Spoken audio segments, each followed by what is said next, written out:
Brand and ad industry news in brief now. Mark Tomlinson, co-founder of the Hello Computer Agency, has been selected as a judge for the mobile jury at the Cannes Lions International Festival of Creativity. It takes place in June. Other South Africans performing judge duties at the prestigious annual event will be FCB's Brett Morris for outdoor, Low Cape Town's Executive Creative Director Kirk Gainsford in the film category, and Ogilvy's Mariana O'Kelly for press. Now, for culinary enthusiasts, Food and Home Entertaining has launched a free app called Top 10 Bakes 2014. It's available on iTunes or Google Play Store. It features the top 10 trendy bakes by Smeg's in-house chef Stacey Lee Chan. Chan prepares each treat in a step-by-step video guide that will turn you into a domestic god or goddess. And as always, smack on the current affairs button. Nando's is out of the box with its Every Party Needs a Puppet campaign just before the election. Here's the thinking. The brand says if you think the leader of your party, or any other party for that matter, is behaving like a muppet, don't be a puppet. Tweet an open letter to them, tagged with the hashtag #HotOrNot. And says Nando's, to help you raise your game, it's putting party finger puppets on sauce bottles in major supermarkets nationwide, so consumers can fire up the election debate at their next party, braai or dinner and give politicians the thumbs up or the finger wag that they deserve. Finally this week, in the hotly contested hospitality business, it's all about brand differentiation. The Protea Fire Ice hotel group seems to have found a fresh and fun way of attracting customers. The secret is to tailor-make hotels for specific demographics in different cities.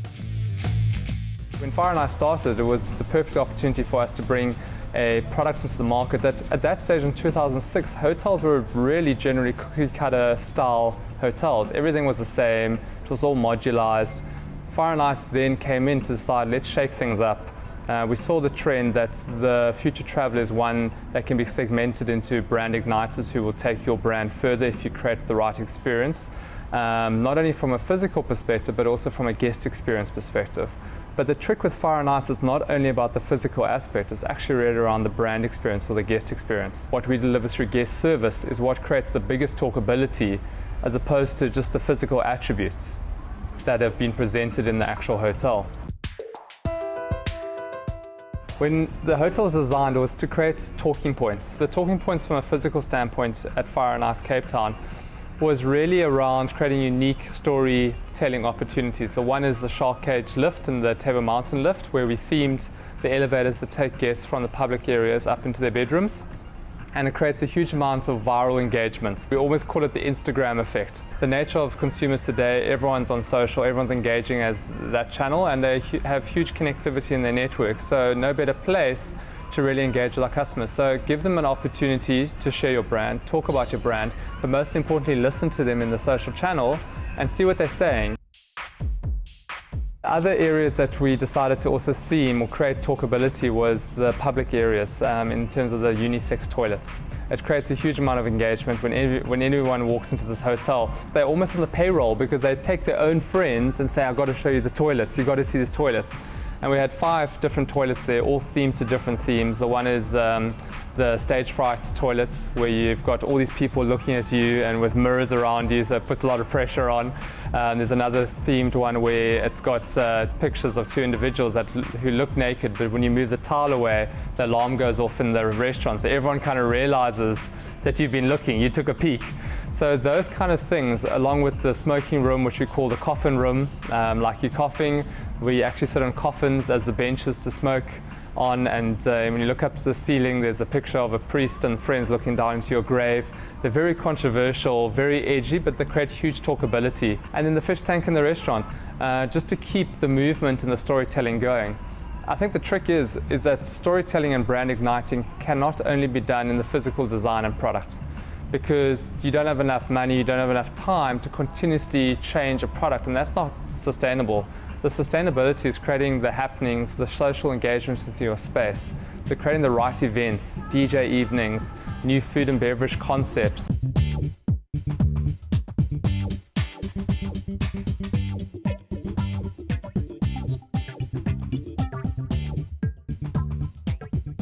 So when we opened Melrose, which was just before World Cup 2010, everyone thought they're just going to take the quirkiness of Fire and Ice Cape Town and put it up in Johannesburg, and Protea Fire and Ice Melrose will open up with shark cage lifts and themed bathrooms and all that stuff.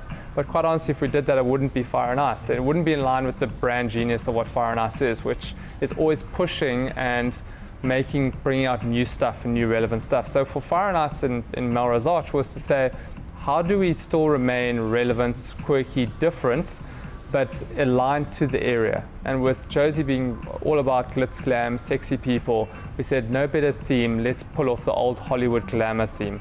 So when you go to the hotel, you'll notice that the glamour and the decor throughout celebrates old movie stars, Marilyn Monroe, James Dean, but it's got quirkiness to it. You still walk in and there's an oversized chandelier that you could never put anywhere else, but it's in the hotel. You've got wingback chairs that stretch 2 stories up in the lobby area.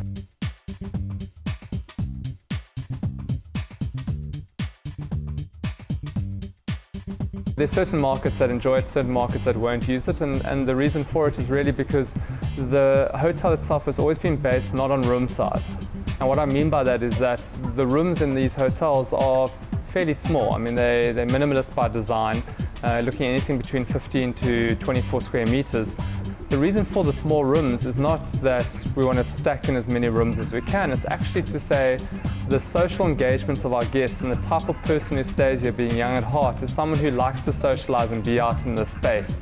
So the public areas in all these Fire and Ice hotels are very plush, got large areas that you can entertain, socialize, work. When you come into Fire and Ice, you think, wow, the crowd that stays here must be between 20 and 30 years old. But it's not that. And funny enough, the guest that stays with us, average age is up to 42 years old. The Fire and Ice guest is someone who's just young at heart. They don't want the traditional brand experience or hotel experience. They want something edgy, something social, something that's going to engage them further. The trick is, how do you keep engaging with that person to keep the brand alive and to create a reason for them to talk about you?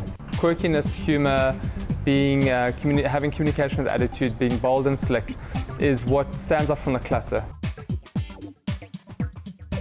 You can reach us on Facebook and on Twitter with your comments and suggestions. Next week on Mags on Media, a special episode as we sit down with the legendary photographer, Dr. Peter Magubane. Until then, goodbye and thank you for watching.